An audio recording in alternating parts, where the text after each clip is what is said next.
खबरों को लेकिन आगे बढ़ने से पहले बता दें कि अभी तक इस वीडियो को लाइक सब्सक्राइब नहीं किए तो जरूर कर दीजिए। मोदी सरकार ने आज देश में आर्थिक उदारीकरण के सूत्रधार पूर्व पीएम पीवी नरसिम्हा राव को भारत रत्न देने का ऐलान किया। कांग्रेस ने राव को कभी वो सम्मान नहीं दिया जिसके वो हकदार थे। पूर्व राष्ट्रपति प्रणब मुखर्जी की बेटी शर्मिला ने अपने पिता से बातचीत पर आधारित किताब में इसका जिक्र किया है।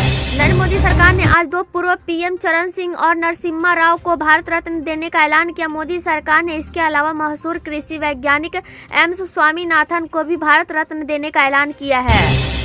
पाकिस्तान में आम चुनाव के लिए मतदाता खत्म होने के बाद बहुप्रचीत औपचारिक और अनुपस्थित नतीजे आने शुरू हो गए हैं। ताजा रुझानों से इमरान खान की पार्टी पीटीआई के उम्मीदवार बढ़ाते हुए दिख रहे हैं। हालांकि पीटीआई उम्मीदवार इस बार निर्दलीय चुनावी लड़ रहे हैं। जेल के बाद इमरान खान ने अपनी पार्टी की जीत का दावा किया है। उधर उनकी पार्टी के नेताओं ने आरोप लगाया है कि चुनाव आयोग जानबूझकर वोटों की गिनती में देरी कर रही है ताकि धांधली की जा सके।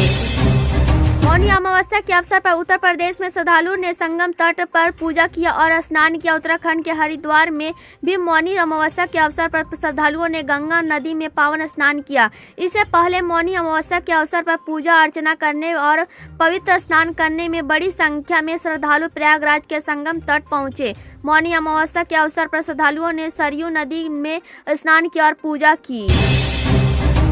सीएम जगन मोहन रेड्डी ने की पीएम मोदी से मुलाकात। आंध्र प्रदेश के लिए मांगा विशेष राज्य का दर्जा। उत्तराखंड में धामी सरकार का बुलडोजर लगातार अतिक्रमण के खिलाफ चल रहा है। इसी कड़ी में हल्द्वानी के थाना बनभूलापुर क्षेत्र में आज बुलडोजर गर्जा नगर निगम और पुलिस की टीम मौजूदगी में ये एक्शन मलिक के बगीचे में अवैध मदरसे और नमाज स्थल पर हुआ। विदेश मंत्री एस जयशंकर हिंद महासागर पर शुरू होने वाले 2 दिनी सम्मेलन में भाग लेने के लिए ऑस्ट्रेलिया के पर्थ शहर जाएंगे। इस दौरान ऐसे समय पे हो रहा है जब चीन हिंद महासागर क्षेत्र में अपनी ताकत बढ़ाने के लिए कोई कसर नहीं छोड़ रहा है। नोएडा में संसद कूच के लिए निकले किसानों का आंदोलन अब थम गया है। किसानों को आश्वासन मिल चुका है कि किसानों की गौतम बुद्ध नगर के पुलिस कमीशन और अन्य प्रशासनिक अधिकारियों के साथ एक हाई लेवल बैठक होने वाली है। बिहार के डिप्टी सीएम और प्रदेश के बीजेपी अध्यक्ष सम्राट चौधरी ने बड़ा बयान दिया है। सम्राट चौधरी ने कहा कि बिहार में जंगल राज के खत्म के लिए हम नीतीश कुमार के साथ मिलकर फिर से सरकार बनाए हैं, लेकिन हमारा संकल्प आज भी यही है कि बिहार एक दिन बीजेपी की सरकार बनेगी। ज्ञानवापी और मथुरा को लेकर सीएम योगी आदित्यनाथ ने सदन में जो बयान दिया है उसके समर्थक में अब वाराणसी के साधु संत भी उतर आए हैं।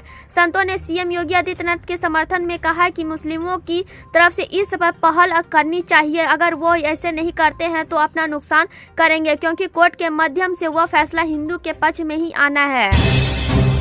मौसम विभाग ने बताया कि देश के अलग अलग हिस्सों में अगले 5 दिनों तक बारिश का दौरा रहेगा। दिल्ली समेत देश के कई हिस्सों में चल रही हवाएं 2 दिन बाद शांत होगी।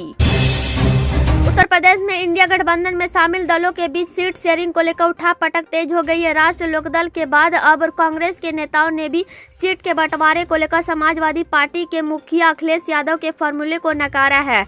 हल्द्वानी में अवैध मसले को लेकर हटाने पर शुरू हुआ उपद्रव बढ़ता जा रहा है। अराजकताओं ने पुलिस पर पथराव के साथ यहां कई वाहनों को आग के हवाले कर दिया। सीएम पुष्कर सिंह धामी ने हमले में हुए उच्च स्तरीय बैठक बुलाकर दंगाइयों को देखते ही गोली मारने के आदेश दिए हैं।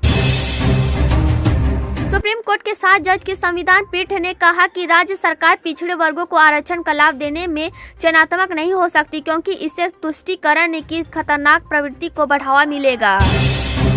पटना सहित प्रदेश में 11 फरवरी से हवा के रुख में बदलाव के असर होगा। पूर्वा हवा चलने से अधिकतम तापमान और न्यूनतम तापमान में 2 से 3 डिग्री सेल्सियस तक बढ़ोतरी होगी। इससे लोगों को ठंड से राहत मिलेगी। मालदीव के सुप्रीम कोर्ट ने राष्ट्रपति मोहम्मद मुर्सी को राहत देते हुए संसद के अस्थायी आदेशों को हालिया संशोधन को टालने का आदेश दिया है। इस संशोधन से विपक्षी सांसदों के लिए राष्ट्रपति और उपराष्ट्रपति पर महाभियोजन चलाना आसान हो गया था।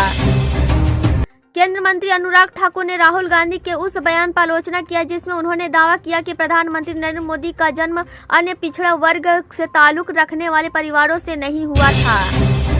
प्रधानमंत्री नरेंद्र मोदी के नेतृत्व वाली केंद्र सरकार के खिलाफ ब्लैक पेपर जारी करने को लेकर कांग्रेस पर पलटवार करते हुए भाजपा ने दावा किया कि विपक्ष पार्टी अपने काले कारनामों को छिपाने के लिए इसे लेकर आई है। राजस्थान में भजनलाल सरकार ने अपना पहला अंतरिम बजट पेश कर दिया है। वित्त मंत्री बजट में पिछली गहलोत सरकार और उनके पहले भी वसुंधरा राज सरकार से ज्यादा घोषणा की है कि इसका मतलब साफ है कि सरकार पूरी तरह से चुनावी मोड पर है।